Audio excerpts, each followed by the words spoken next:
after our last conversation when you said you're a lazy dick. no, You're a lazy motherfucker. But Alex, I've got a Labrador. I can't do IGP. It doesn't suit his doesn't matter. needs. Okay, so get the proper dog. Or you can just, get the advice from your uncle that had German Shepherd like in 50s. So it's not that complicated to be a dog trainer. It's a little bit more complicated to be a good one.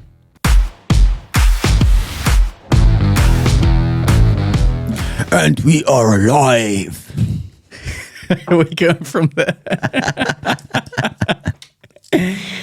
You want to talk about how to become a dog trainer? We can do. I've got the notes. Alex is prepared. Like either way, we can start with the crazy lady in red dress. Like red flag. That I sent you. Yes, yeah. But yeah, you navigate those conversations. Like you are the podcaster. I'm just a fucking camera guy. Well, I think we were going to talk about how to become a dog trainer, right? Because that was something that I don't know about you, but I get that question quite a lot. Like oftentimes people message me and they're like, "Hey, I'm kind of starting out and I want to know what's the best direction to go in." Also, sometimes people are deciding about like what courses they should do, what qualifications, and it's difficult for them to navigate because there's like so many options. I'm way famous to not to reply to the messages, so I'm not sure. But yeah, I get a lot of like maybe not a lot, like regular requests to shadow to people that are decided. Like I want to be dog trainer or I want to learn protection sports or protection training, and yeah, there's quite a few requests that I like frequently ignore, and I explain why. Okay, you're gonna just leave that. Yeah, I'm gonna explain it as we go, like later. Okay. I'm curious. I think the best way to answer this is like, what would you do if you were starting again? Like, I think that's a good way to answer it. Because that's kind of what I would want to know. Like, I think that's the real question I would be getting at if I was starting out. Like, if you could start again with all the knowledge you know now, or like everything you know now, like what would be your optimal way? I think right now is so much easier than, for example, when we were starting out or when I was starting out, especially in the part of the world that I was starting out. Like right now is so much easier. And yeah, what would you do if you would you like to start your dog training career today? I agree, by the way. It was a lot harder for me when I was starting out as well. Like I kind of knew when I was probably about 15, 16, I wanted to be a dog trainer, which is quite early, really. Mm-hmm. And then I just took every option I could. Everyone was going to college, so I went to college, but I studied animal management because that was kind of like the closest thing I could get. And then from there, like some people were going to university, so I started looking at university courses, and there were just, at the time, there were only two options. This has all changed now, but there were only two options that were kind of related to dog training. So I ended up choosing one of those. I did my degree in canine behavior and training, and then I kind of did like some shadowing, like you were talking about, and it all kind of built from there. But nowadays, there's loads of options. Like you don't have to go to university. Not that you did back then, but like you don't have to go to university. Mm-hmm. Like there's so many like short courses and opportunities to learn. I think you never had to, but it would be worth to do it, especially if you want to, do it like for real and you want to be good one. Back then, I think all the papers, and that was the proof that you know something, so it was worth to do them. I never kind of went into that rabbit hole of making any certificates or anything like that, but when I was starting out, that wasn't even considered as a profession. So early on, of course, I read the books about the dog training and shit like that, but wherever I went to, because I wanted to start doing it, it was like, you're wasting time, like nobody would let me in, and basically it's not a profession, like just leave it, right? I went to like university for animal science, and I was trying to. We had like some dog related, subjects. But whenever I was approaching someone, hey, I wanna learn how to train the dogs, it was like, nah. It was just like, like I remember one guy telling me at the university, he was a professor, and he was saying, oh, you can go to police, but they don't want guys. They will take on the girls to, to let them shadow or let them to do some sort of apprenticeship. So you are pretty much wasting your time. And that was for many, many years. Then, I found the place where actually I discovered, okay, you can do it as a profession, but it was like years later on. But if you would start today, what would you do? Like, let's forget about the old days. Today, you are like, you wanna become a dog trainer. What would you do? One thing I've always kind of like fantasized with is like, if I was starting again, obviously I put a lot of money into my degree, and I do value that, and I've had a good time and I learned a lot of things. But sometimes I think, what if I would have spent that time and I literally would have just gone to someone really, really good and been like, can I just work for you and not care at all about how much I got paid? Or like, even if I had to pay someone to like shadow them if I thought they were that legit, because I think that experience that you get from hanging around with people that are really, really good is like invaluable. Yeah.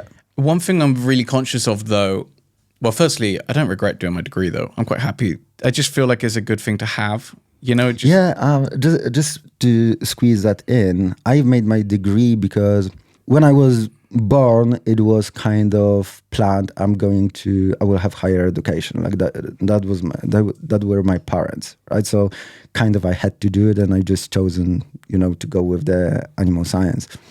But right now, if I think about that, I don't think I would do it. I don't know.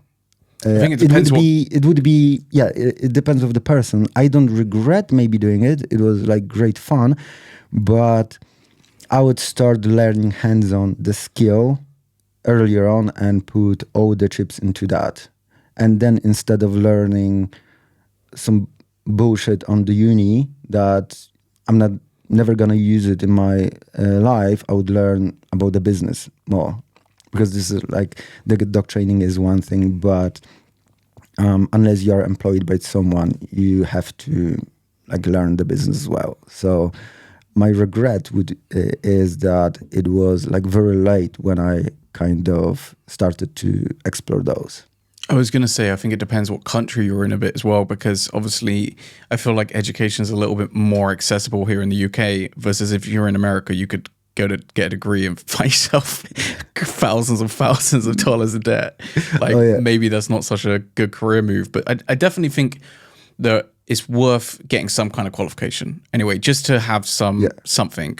However, like the current state of the dog training industry is, the reality is most of the qualifications are super, super theory based. So pretty much everyone that comes out of the qualification ends up with this like disparity in their skill set in terms of they have theoretical knowledge, but they don't have a lot of practical skills, and they don't have a lot of business knowledge. And I think you could very like much split it into those three things, like theory, practical, and then and business knowledge.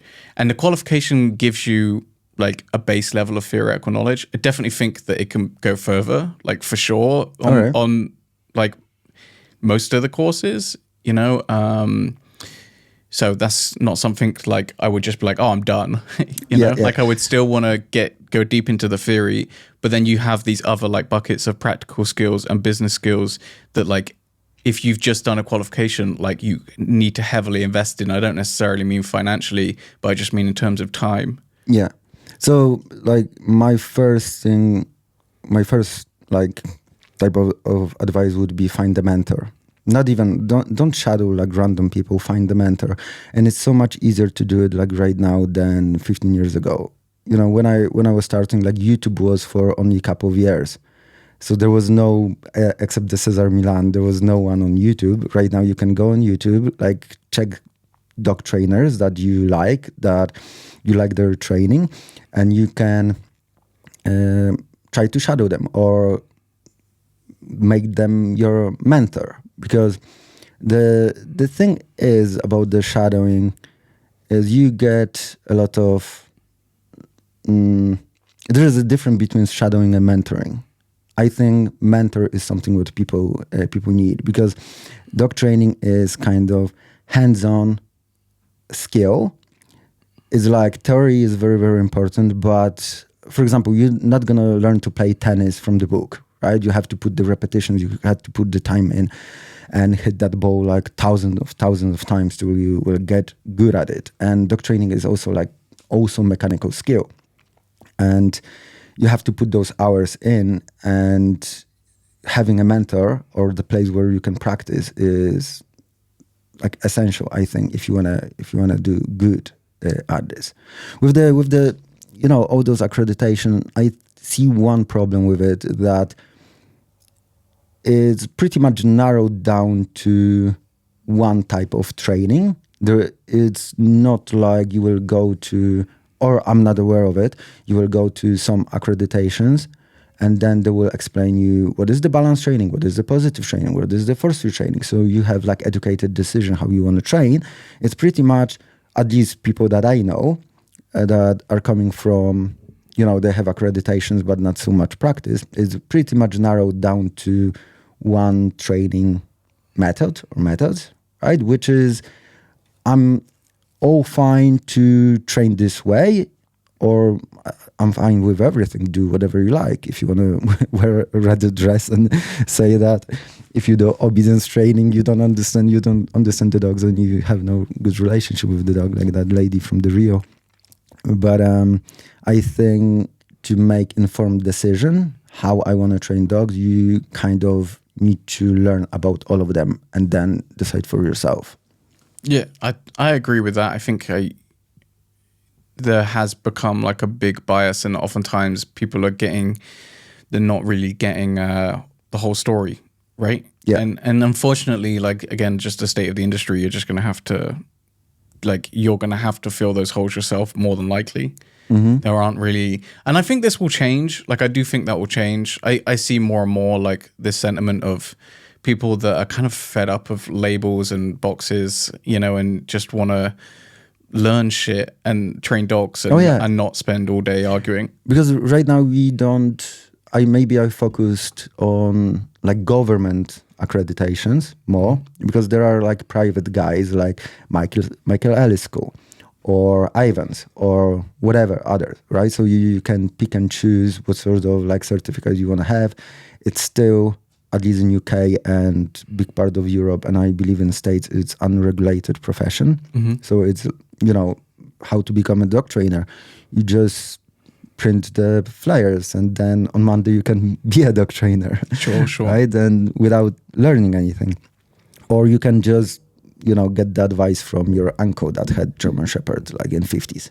So it's not that complicated to be a dog trainer. It's a little bit more complicated to be a good one, right?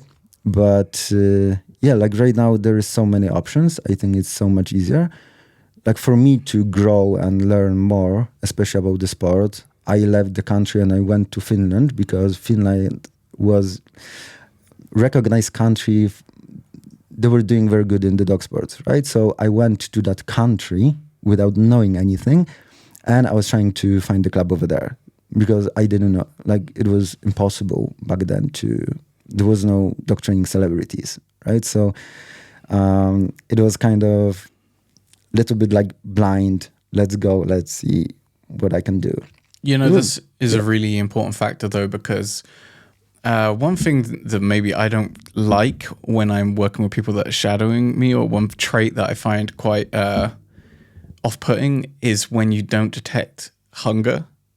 Do you know what I mean? Like, I can tell from obviously the fact that you did that you're hungry, and I was the same way. Like when I was younger and I wanted to become a dog trainer, I was so fucking hungry for knowledge. Mm-hmm. Anytime I got around with someone that had a lot of knowledge, I would ask questions relentlessly. Like I would annoy the fuck out of them because I would just be asking questions constantly. I had similar experiences to you. I spent a little bit of time over in Spain, not a massive amount of time with Nando. And then also, like, I kind of started the podcast just so I could talk to people, like, just so I could get all of the really big names and then just ask them loads of questions. And then that actually worked really well, because then you start to build relationships with people, and then they help you.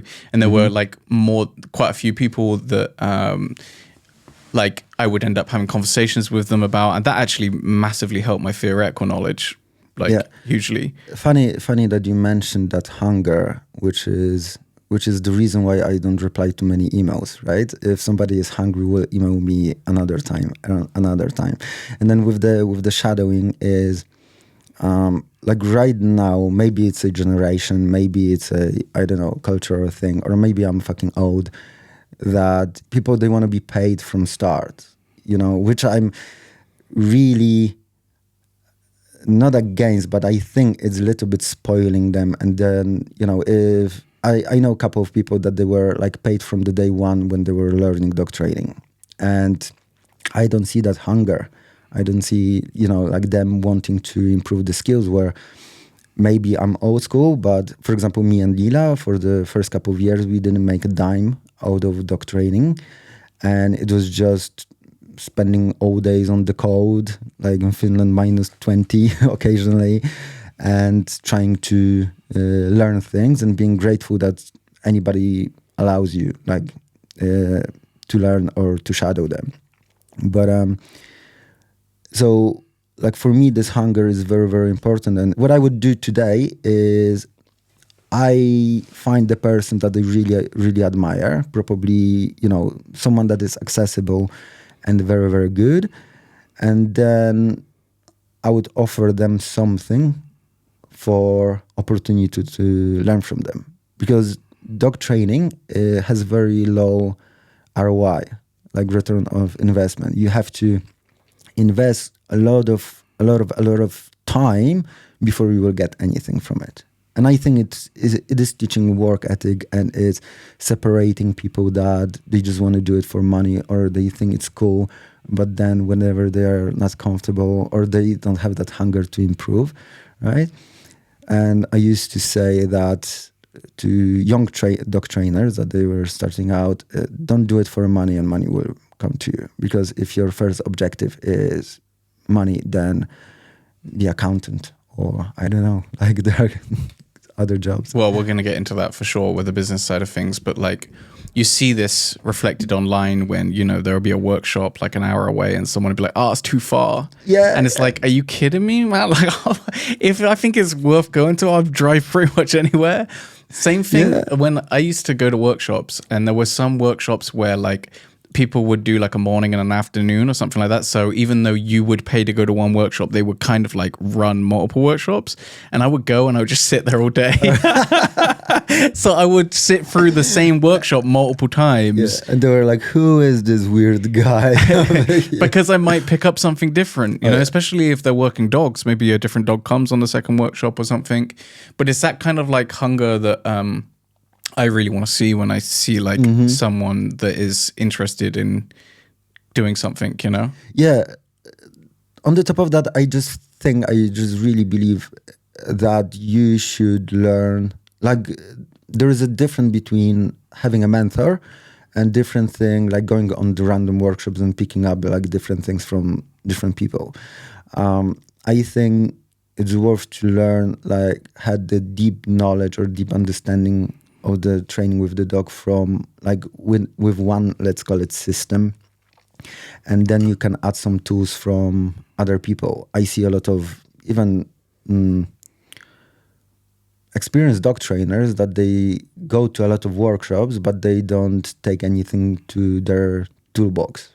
Right? Sure. It is always when I go to the workshop and or the seminar, I want to pick even one thing that I will just experiment with and experiment, and then I will put it to my toolbox, and I can think about one sentence for 6 months and then obsess over that, and then like finally I can put that into my game.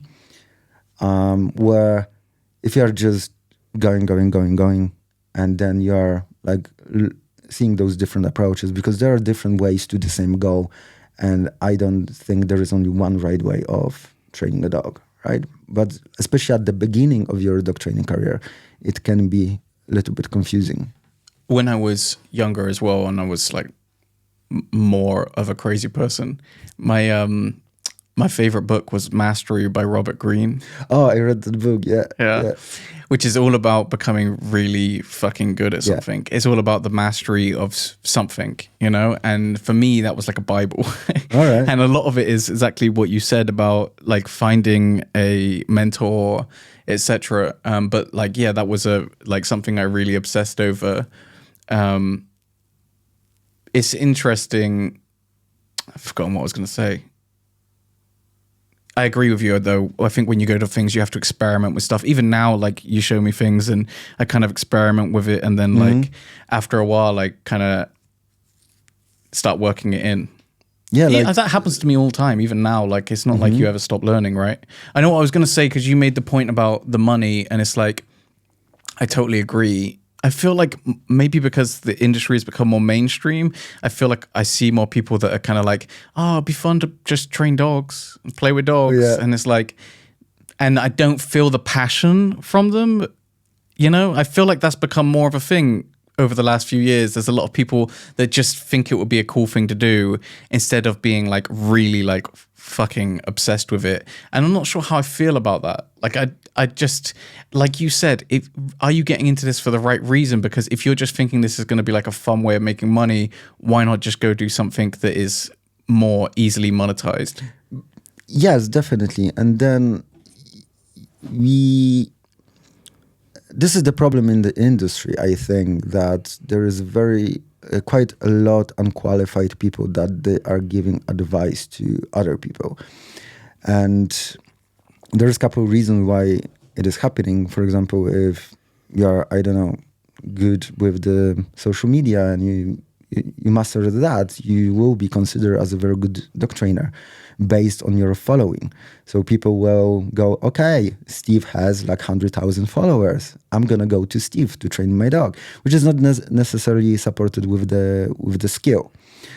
And I really don't have strong opinion on it, but I see dog trainers that even come to me, and it's very good that they want to improve their skills. However, I often think you are not ready yet to go to the people and, solve some behavioral cases, right? Like very often I don't feel ready, right? I don't feel like I have to improve and so on, right? So, and this is what we mentioned before. It's unregulated profession, so anybody can become a dog trainer from the right or wrong reasons.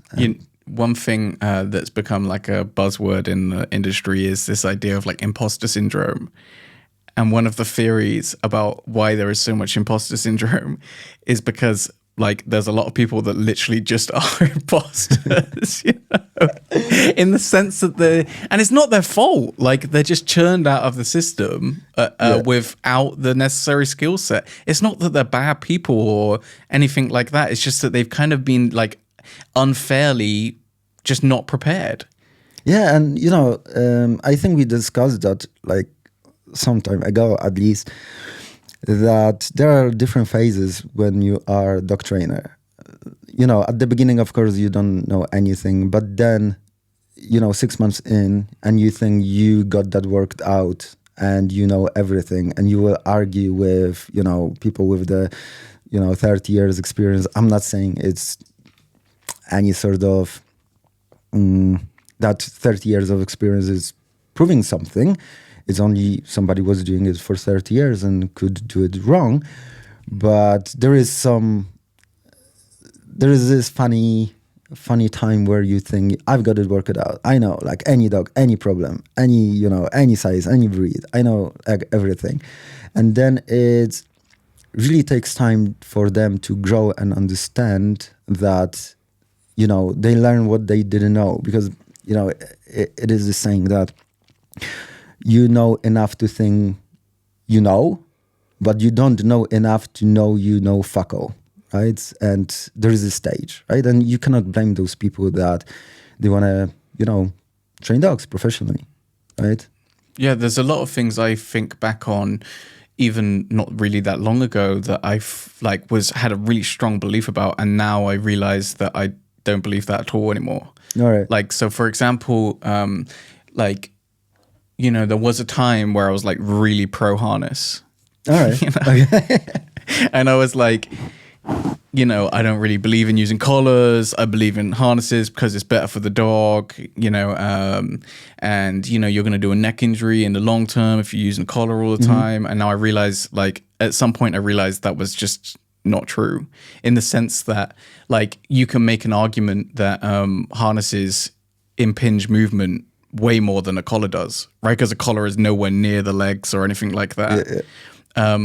Aside from the fact that obviously if the dog isn't pulling, then they're not putting any kind of pressure on their neck in order to do any damage to their neck. And there's loads of things like that. Like, there's actually a lot of things like that, which I had a really strong belief about years ago, which I later realized is like way more nuanced. And I think, like, if I would have seen if like those two people could meet, like me from the past and me from now, I would have seen me and be like, that guy doesn't know anything about dogs. Oh yeah. Like, but it's good. Let's say when I wrote my book, after a couple of months, I thought like, oh shit, I should have done it better. I should have but it's just, the sign that you are changing and growing and, developing or evolving. But right? It's funny because, like, if an earlier version of me had seen me walking down the street with my collar on or whatever, I would have thought like, oh, that guy doesn't know. Like, I know better than him. Yeah. And it's just interesting that... But, like, funny enough, probably you were as confident then as you're confident right now.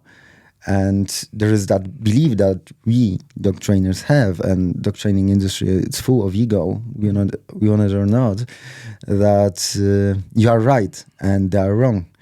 But I think it's a very good sign that we are changing or improving, and something from like a year ago, it's not the case anymore. It's just a proof that you are evolving. And I think this is the only thing that is a little bit harder right now for people just starting out, that there is so much noise, so much arguments and in the industry. So if you just stepping into the game, that can be very confusing, because who should I listen to? And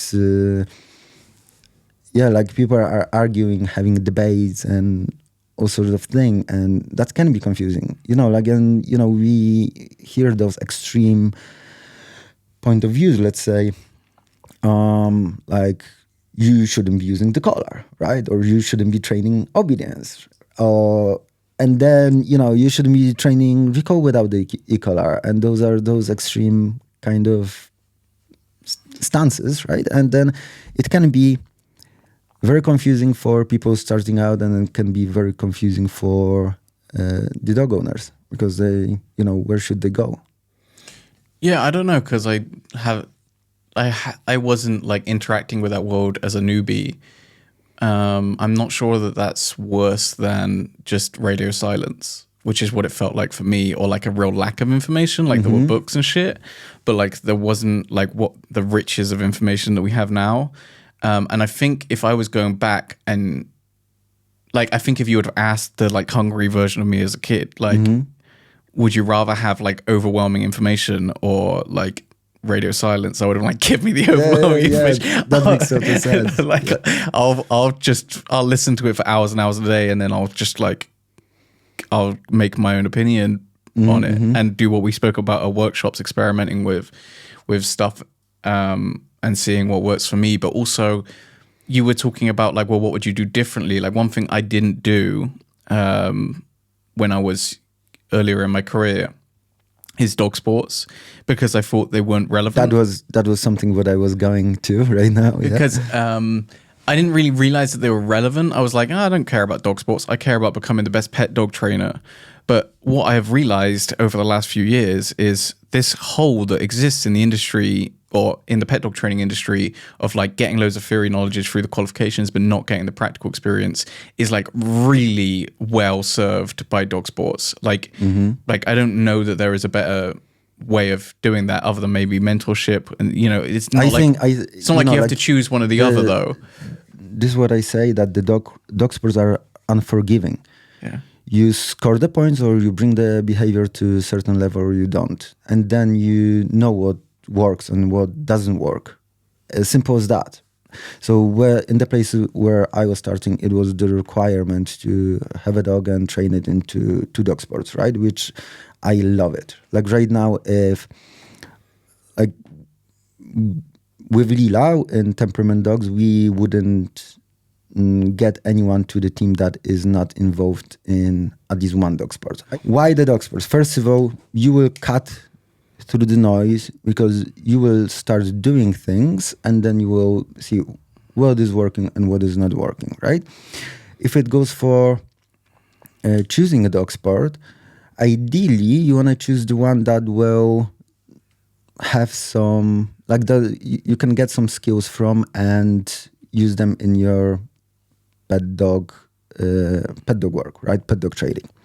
And of course, the best sport to do it is IGP, right? No bias there at all. No bias. But here's what I would have countered with if you had told me that years ago. I would have said, but Alex, I've got a Labrador. I can't do IGP. It doesn't suit his doesn't matter needs. Okay, so get the proper dog. I don't think like every trainer should have stodge dog. This is what I think, and every but trainer he was a should train dog. Should be able to train focus heel work. This is what I believe in. He was my stooge dog eventually, but you can do I could have done elements, right? Because like you think about IGP as the bite work, right? Or people think about IGP through my dog has to do the bite work and might not be suitable for it. Is your dog playing with the toy? If then you can make the bite work as a just tag play with a little bit bigger toy. But even without that, if you are stepping into IGP, I'm not biased at all. Like first of all, like tracking, you will understand how the dog's nose works, and then you can actually give cool things to your clients. For example, if you can do the track and the dog will find the articles, you can teach the dog to find the keys and then make the game for your clients so they will exercise the dog. But basically you will understand how the nose work, and then you can translate it into, for example, right now it's very popular to give the reactive dogs like time to sniff, etc., etc. Okay?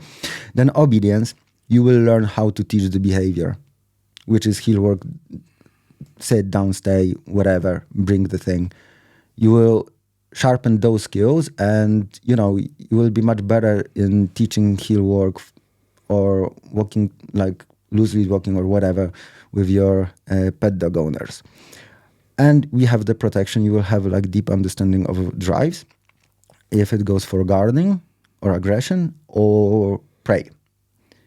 So that gives you sort of like very good set of skills that might be a little bit harder to get from anywhere else, right? So that's why, not biased though, IGP is the way to go. Even if you don't want to do IGP though, like for me, as I had a Labrador, I could have done gun dog training, I could have done scent work, I could have done tracking. Pretty much any dog you have, like even like I've got Chihuahua mixes as well. I could have done trick training. I could have done, like there's a million activities out there nowadays that you can get really, really into that are going to give you a really good skill set. Definitely. And it's teaching you training work ethic. I reflected a lot after our last conversation when you said... You're a lazy dick. You're a lazy motherfucker. An ode. But about the people that are, like advising clients to train the dogs, but they don't train their own dogs. Have you started? No. But if you are in any sort of dog sport, first of all, your dog has to be good in life, and you have to learn to do it quicker, because you don't want to spend 5 years of your dog's life just to figure out whatever how to walk the dog on the loose lead, right? That pretty much doctors, they're pushing me to train very effectively if it goes for companion dog training. However, just to on the side note, this is why I encourage people to do some sport with the dog, because like I teach everything pretty much on the training field, and those skills from the training field, from the dog sport training field, translating in very, very good way into everyday life. Because I can, my dog will learn here, work, sit down, stay, whatever. My dog will be very good at working around the distractions. This is what I say. If I can control my dog around the helper, I will most likely control my dog in any other scenario, right? So, and you would be surprised how little time I spend on teaching companion dog stuff. A lot of things I'm solving, I'm building those skills on the training field where I have like full control on the environment. I can put the repetitions in and so on and so on. So it's much like nicer way or easier way or more effective way if you can put time and reps in. Okay, let's move on to the last one, which was the business side of things. And I have a personal like story with this one because for me, when I was starting out, I was doing like everything we've discussed so far in terms of like being obsessed with learning. I was doing my theory. I was, but probably I didn't lean into the practical side of things as much as I would have if I could go back now, but whatever. But I was like hustling for sure. And then I had an experience where I was coming back from a workshop and I ran out of petrol and I didn't have any money. Like my car bounced on the machine and it was like so fucking embarrassing. And I had to like phone like a family member to send me some money. And I was so like ashamed and like, I just felt terrible, honestly. And that was like a real turning point for me of like, oh fuck, I can't only obsess about dog training. Like I really do need to learn how to make money, because at that point I just didn't care about money. I just cared about like being a really good dog trainer. But there comes a point where it's like, I need to like be able to pay for my own petrol. Yeah. And then I actually started reading about business. And then actually, funnily enough, I never thought this would happen. I actually ended up getting quite interested in business. And like very often nowadays, even I'll read business books. Like I don't have to read them. I just kind of have got kind of interested. And I never thought that would happen. But even if you're not the kind of person that you find that interesting, you do have to do it, because at the end of the day, if you're planning to run your own business, which pretty much everyone is, you can't ignore that, like, and expect it to go well. Of course, you can work for someone, which is, there is not many places where they employ a lot of people, but also, financially running your own business and building your own brand probably is, but I think the same with the business, like with the dog training, you kind of have to be hungry for it and learn about it and have that hunger to learn about it and have some sort of gift to it as well, right? So like I had the same kind of experience where I never thought I'm gonna have my own business coming where I was coming from. That never crossed my mind. I just wanted to be a professional dog trainer. That was my goal. And I didn't care about the money. And I had like those moments where back then in Warsaw, like sitting in the bus, like with the,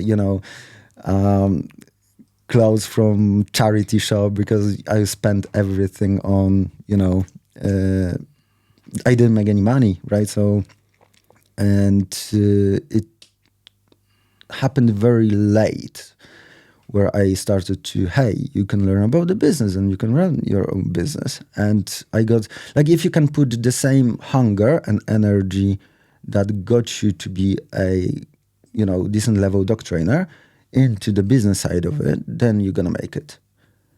And of course, there is the case that is quite recent, because you can be good at business or learn from business books, but also like right now we have the world where I mentioned that before, where you have to be good at social media as well.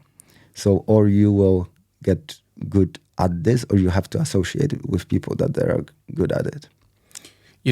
we were speaking earlier about mentorship in dog training, and I think sometimes the same exists in the business world. And actually, as a dog trainer, I feel like you have a really unique opportunity to exploit this, because so many times it's been the case for me where I'll go to a one-to-one session, and like I'm driving up to this house and it's like a freaking mansion. It's like, Jesus Christ, like this is an incredible house. And then obviously, because I'm training people's dogs, I build rapport with them, like, hey, what you do? You know, and we start talking about business. So many times by the end of the session, the person like has come to like me, because obviously that's part of the process. And if you start asking questions about business, like, oh, you know, what do you think of the, you know, whatever, you know, what do you think of, like, how do you think is the best way for me to generate leads, or something like that, where you just start asking questions. Then so many times people will say, well, why don't we get a coffee? Why don't because people want to share their knowledge. So I have exploited that a hell of a lot. All right. Okay, I'm gonna do it. Like, I'm gonna use it. Like, definitely. I've got like a couple cool clients that, you know, they just bought G-Wagon because, you know, like, it's good for the dogs. So it's the same with us, though. I mean, we probably don't have this happen to us as much because we don't really tend to have people in to show us things. But like, I know you're into jiu-jitsu, for example, right? So like, I used to be. If you had someone that you formed like a relationship with in the jiu-jitsu world, like maybe your teacher or something, and he was like, Alex, I'm really struggling with my dog. Like, he's got this chewing problem or whatever. Like, he starts asking you about it. Then you start offering him advice, and then like probably you would be happy to go and see him or help him more. And it's exactly the same thing with business. Like, people do want to share their knowledge ultimately. Yeah. Or most people do anyway. So it's also good profession to create those relationships, right? Like in jiu-jitsu, I used to have like very tight relationships, but also if somebody gives you trust with their own dog, that means quite a lot, right? So you can build those good relationships. And we were talking about the skills, like something that just came to my mind, that a lot of and that can be word of advice for newcomers. A lot of people with poor social skills, they're stepping into dog training because they want to train dogs and they don't want to deal with people. Where actually it's only 50% of the job, if you're lucky. You need to have people skills, right? And then I feel like this is maybe this is going to be a subject for a podcast. Oh, that is great subject for a podcast. Like, I've met so many fucking weirdos. Oh no, this has to be a podcast, because now you're giving me ideas of stories and shit like that. Okay, so we can finish right now with 2 seconds with that thought, because this happened to me a week ago. This thing I'm talking about, like, this happens to me all the time, but just as an example, this happened to me a week ago where I was doing a session with a lady. Oh, I didn't know her before. She booked in and everything. It turns out she's a tech CEO. Okay. Right, so at the end of our session, we start talking about business, and I'm like, oh, I actually am quite interested in business as well. And she had this line. I thought, like, this is why people are CEOs. You know, like, this is such a fucking classic line. She was like, you know how you are with dogs? Like, you obviously have a really good understanding of dogs. She goes, this is what I'm like with business. So if you ever need help, then just tell me. Oh man. And I thought, such a badass. Like, the compliment, but then also the, like, I don't know. I thought that was a really clever way of saying things. Yeah, that's good. Like, I want to be her friend as well. This is the thing. Like, right now, there is a lot of competition. I think unprecedented after COVID. Like, it's unprecedented competition in dog training. And you get the mentor, like business mentor, or you have to learn the skill. But also to find a good mentor, you need to know the basics. So you can actually tell if your mentor is legit or they're just like fucking around. And because this is another thing, like the same like with the dog training, you need to know enough to be able to tell if somebody is legit or not. Okay, super. Let's go train dogs. Cool. All right. Bye.